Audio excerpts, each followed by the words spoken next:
गांव में हीरा नाम का किसान अपनी पत्नी मधु के साथ खुशी खुशी रहा करता था। हीरा बहुत ही मेहनती किसान था। वो अपनी खेती मन लगाकर किया करता था। ऐसे ही दिन बीत रहे थे। सुनो मधु, मैं खेत पर जा रहा हूँ, तुम बाद में खाना लेकर आ जाना और भाग्यवान थोड़ी छाछ भी लेती आना। ठीक है, आप जाइए, मैं ले आऊंगी। फिर हीरा खेतों की ओर चला जाता है। हीरा खेत में पहुंचकर खुदाई का काम करने लगता है। तभी कुछ देर बाद वहाँ गांव का सेठ मोहनलाल आता है। अरे हीरा भाई, मैंने सुना है तुम्हारे खेत में बहुत ही अच्छी फसल होती है। क्या तुम इस बार की फसल मुझे बेचना चाहोगे? और अगर तुम फसल मुझे बेचोगे तो मैं तुम्हें बाजार से अच्छा दाम दूंगा और आधी फसल के पैसे मैं तुम्हें आज ही दूंगा। सेठ जी, ये तो मेरे लिए बहुत ही खुशी की बात होगी। ठीक है, जिस दिन तुम्हारी फसल तैयार हो जाएगी उस दिन मेरे आदमी आकर तुमसे फसल ले जाएंगे और तुम्हें बाकी के पैसे दे जाएंगे। इतना बोलकर सेठ वहाँ से चला जाता है। लेकिन हीरा को नहीं पता था सेठ अब उसके साथ क्या करने वाला है। हीरा फिर से अपने काम करने लगता है। तभी थोड़ी देर बाद उसकी पत्नी खाना लेकर वहाँ आ जाती है। सुनिए जी, आ जाइए, मैं आपके लिए खाना ले आई और साथ में छाछ भी लेकर आई हूँ। फिर हीरा मधु के पास आता है। लाओ लाओ, बड़ी भूख लग रही है। मधु, तुम्हें पता है आज यहाँ गांव के सेठ जी आए थे। जानती हो उन्होंने क्या कहा? कि इस बार वो अपनी सारी फसल खरीदना चाहते हैं और वो हमें बाजार से ज्यादा दाम भी देंगे। और तुम्हें पता है उन्होंने आधे पैसे तो अभी ही दे दिए और बाकी के पैसे फसल होने के बाद देंगे। अरे वाह, ये तो बहुत ही बड़ी खुशी की बात है। ये सब भगवान की कृपा से ही हो पाया है। मैं कहती थी ना, एक दिन सब ठीक हो जाएगा। फिर शाम होने पर दोनों पति पत्नी साथ में ही घर चले जाते हैं। फिर ऐसे ही कुछ दिन बीत जाते हैं और हीरा की फसल तैयार हो जाती है। मधु, मैं खेत में जा रहा हूँ, आज फसल की कटाई का दिन है। ना बोलकर हीरा अपने खेत में चला जाता है। शाम होने तक हीरा पूरी फसल काट लेता है और सारी बोरियों को अपनी बैलगाड़ी में भरकर अपने घर ले आता है। फिर जैसे ही रात होती है, सुनो, आज हीरा ने अपनी फसल काटकर अपने घर रख ली है। कल सुबह वो यहाँ आएगा। उससे पहले तुम लोग वहाँ जाओ और उसके घर जाकर उसकी सारी फसल की बोरियां उठा लाओ। लेकिन एक बात का ध्यान रखना, किसी को कानो कान खबर ना हो। जाओ, अब जल्दी जाओ। फिर सेठ के आदमी चुपके से हीरा के घर में घुस जाते हैं और हीरा के अनाज के कमरे में से चुपचाप सारी बोरियां उठाकर ले जाते हैं। फिर अगले दिन सुबह होने पर, सुनिए जी, उठिए, जल्दी उठिए, देखिए क्या हो गया। क्या हुआ भाग्यवान, सुबह सुबह क्यों इतना चिल्ला रही हो? अनाज के कमरे से अनाज की सारी बोरियां चोरी हो गई। आप मेरे साथ अनाज के कमरे में चलकर देखिए। फिर हीरा अपनी पत्नी के साथ अनाज के कमरे में जाता है। हे भगवान, ये क्या हो गया? भगवान, मैंने किसी के साथ कुछ बुरा नहीं किया, तो आपने मेरे साथ ऐसा क्यों किया? अरे हीरा भाई, आ रहा हूँ, हम अनाज की बोरियां लेने आए हैं।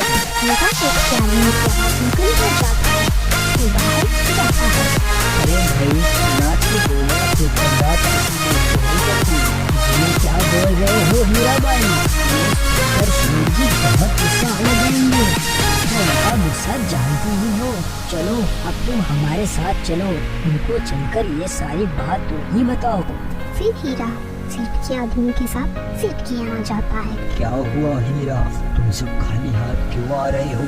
सेठ जी, कल रात को मेरे घर में चोरी हो गई। जब मैं सुबह उठकर अनाज के कमरे में जाकर देखा तो मेरे अनाज के कमरे में मेरे अनाज की बोरियां नहीं थी।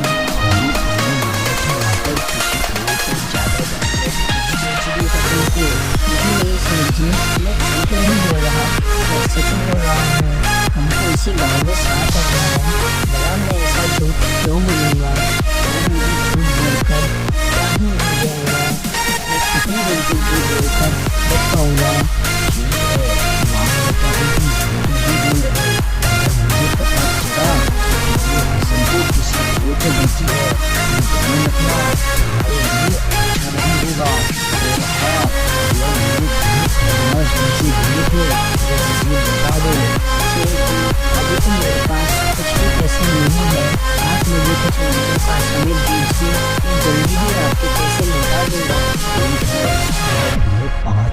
की मोहलत दे रहा हूँ।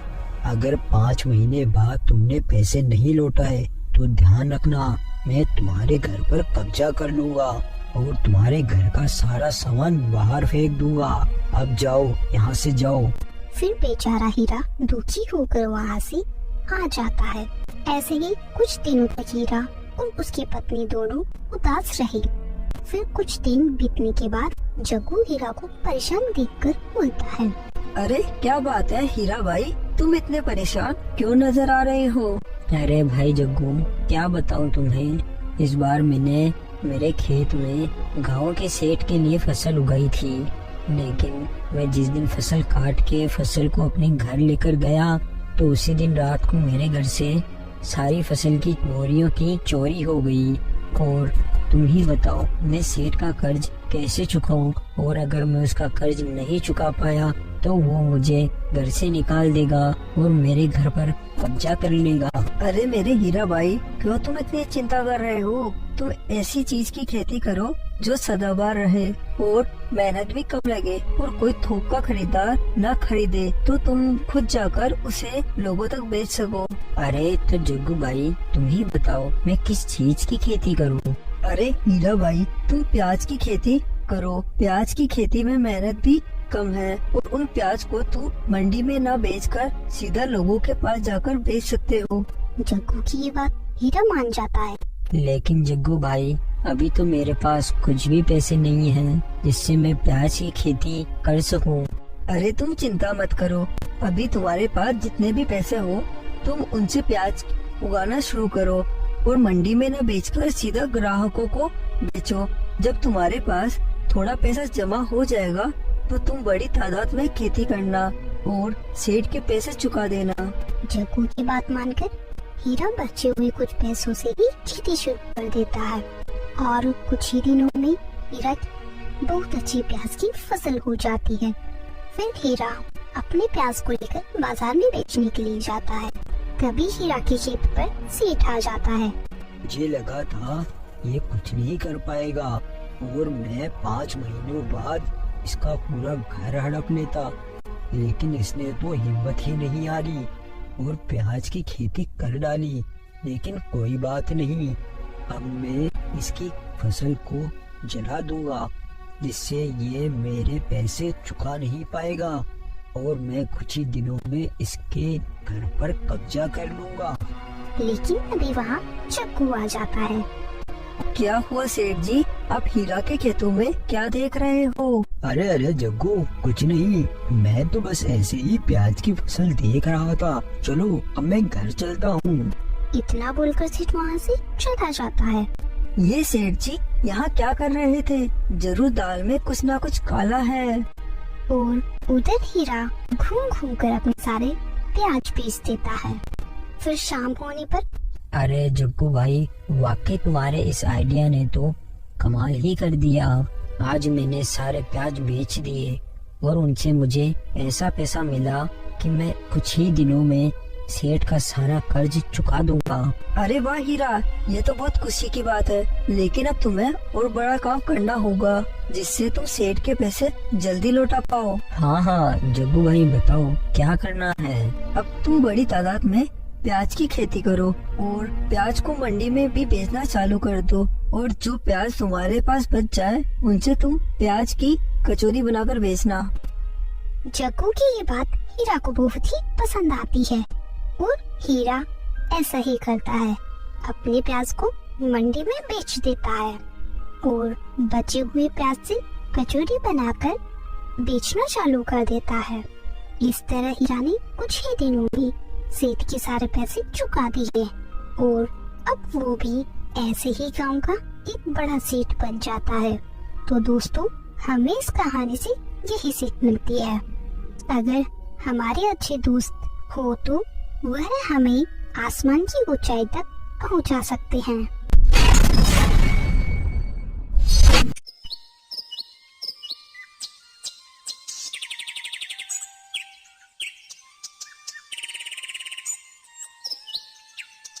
एक बार की बात है, एक गांव में सुरेश नाम का एक युवक रहता था।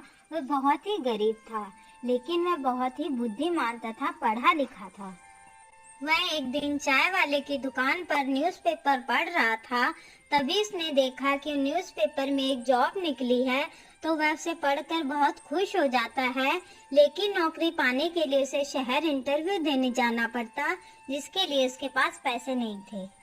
तो वह उदास हो जाता है और जल्दी से अपने माता पिता के पास जाता है और उनसे पैसे मांगता है, लेकिन उनके पास भी पैसे नहीं होते हैं। तब उसका पिता उससे कहता है, बेटा, हमारे पास तो पैसे नहीं हैं। तुम ऐसा करो, रामलाल के पास चले जाओ और उनसे सारी बात बता देना। हो सकता है वो तुम्हें कुछ पैसे दे दें। पिता की यह बात सुन सुरेश रामलाल के पास पहुंचता है और उसको सारी बात बताता है। तो रामलाल कहता है, अरे नहीं नहीं, अब मैं तुम लोगों को एक पैसा भी नहीं दे सकता। मैंने पहले से ही तुम लोगों को इतना सारा कर्ज दे रखा है, अब और नहीं दे सकता। रामलाल की यह बात सुनकर सुरेश बहुत ही उदास हो जाता है और वहां से चला जाता है। रास्ते में उसे एक मंदिर दिखाई देता है, तो वह सोचता है, क्यों ना मैं भगवान से प्रार्थना करूं कि भगवान मेरी मदद करे। इतना सोचकर वह मंदिर की ओर चल पड़ता है। मंदिर के बाहर एक भिखारी बैठा था, जो कि बहुत ही अच्छा इंसान था। वह सुरेश को इस प्रकार परेशान देखकर उसके पास जाता है और उससे पूछता है, क्या बात है बेटा, तुम इतने परेशान क्यों हो? तो सुरेश उसकी तरफ देखता है तो उसे पता चलता है कि वह एक भिखारी है, वह इसकी क्या मदद करेगा। तो सुरेश कहता है, कुछ नहीं बाबा, बस ऐसे ही। खैर आप छोड़ो, आप आराम करो। आप खुद इतनी मुसीबत में हो, आप मेरी मदद क्या करोगे? यह कहकर सुरेश वहां से जाने लगता है। तो फिर भिखारी उसे आवाज देता है और कहता है, बेटा, तुम मुझे बताओ तो तुम्हें क्या परेशानी है, शायद मैं तुम्हारी कुछ मदद कर सकूं। भिखारी के बार बार पूछने पर सुरेश उसे बताता है, बाबा, आज मेरा इंटरव्यू है और मुझे इंटरव्यू के लिए शहर जाना है, लेकिन मेरे पास पैसे नहीं है, मैं क्या करूं? फिर भिखारी कहता है, तुम परेशान मत हो बेटा, ये कुछ पैसे हैं, ये पैसों से तुम आराम से शहर जा सकते हो। मुझे क्या, मैं तो अपनी जिंदगी जी चुका हूँ। ये पैसे ले लो और जल्दी से अपना इंटरव्यू पूरा करो। यह सुनकर सुरेश बहुत खुश हो जाता है और वहां से चला जाता है और शहर पहुंचकर इंटरव्यू देता है और इंटरव्यू में पास हो जाता है। घर वापस लौटते वक्त वह सोचता है, मैं भिखारी बाबा के लिए मिठाई खरीद लेता हूँ। मैं ये खुशखबरी सबसे पहले उन बाबा को ही सुनाऊंगा। इतना सोचकर वह एक मिठाई की दुकान पर जाता है और मिठाई खरीदता है। फिर गांव की तरफ निकल पड़ता है। फिर वह गांव पहुंचकर उसी मंदिर के पास जाता है तो देखता है जिस स्थान पर भिखारी बैठता था उस स्थान पर बहुत भीड़ लगी हुई है। यह देखकर सुरेश वहां जाता है तो देखता है वह भिखारी मर चुका है और लोग आपस में बात कर रहे हैं। बेचारे के पास आज दवाई खरीदने के पैसे नहीं थे, इसीलिए बेचारा दवाई ना खरीद सका और मर गया। लोगों की यह बात सुनकर सुरेश की आंखें भर आती हैं और वह रोने लगता है।